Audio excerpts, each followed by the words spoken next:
দারাজাতুন নাওম, ঘুমের প্রকারভেদ। চলুন আমরা ঘুমের কিছু আরবি শব্দ শিখি, যেগুলো বিভিন্ন সময় কোরআন শরীফে বিভিন্নভাবে বর্ণিত হয়েছে।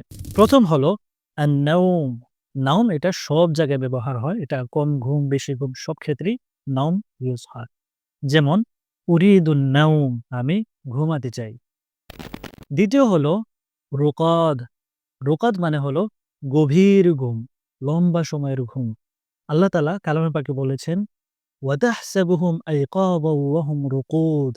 এর অর্থ হলো তোমরা তাদেরকে জাগ্রত ভাববে অথচ তারা গভীর নিদ্রায় শায়িত রয়েছে। তৃতীয় হলো সিনাতুন। সিনাতুন মানে হচ্ছে অল্প ঘুম, তন্দ্রা ভাব।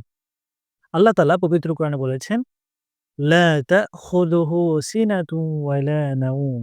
এর অর্থ হলো আল্লাহ তাআলাকে তন্দ্রা কিংবা নিদ্রা কোনো কিছু স্পর্শ করে না। চতুর্থ হলো নুআস।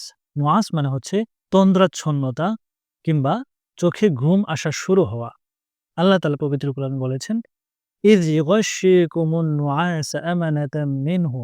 এর অর্থ হলো যখন আল্লাহ তাআলার পক্ষ থেকে তোমাদেরকে নিরাপত্তা দিতে তন্দ্রা ঢেকে ফেলল। ৫ নম্বর হলো ইগফা।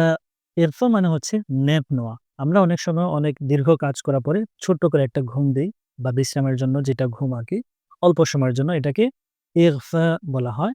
তো এটার উদাহরণ হচ্ছে আগফাইতু কলিলান, মানে হচ্ছে আমি একটু ঘুমিয়েছিলাম। ৬ নম্বর হলো সুবাদ। সুবাদ মানে হচ্ছে গভীর নিদ্রা।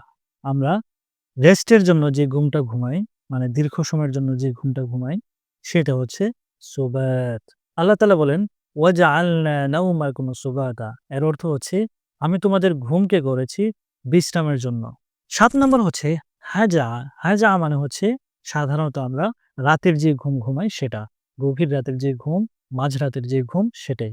যেমন হাজাউ, তারা গভীর ঘুমে। Quran, Quran, Quran.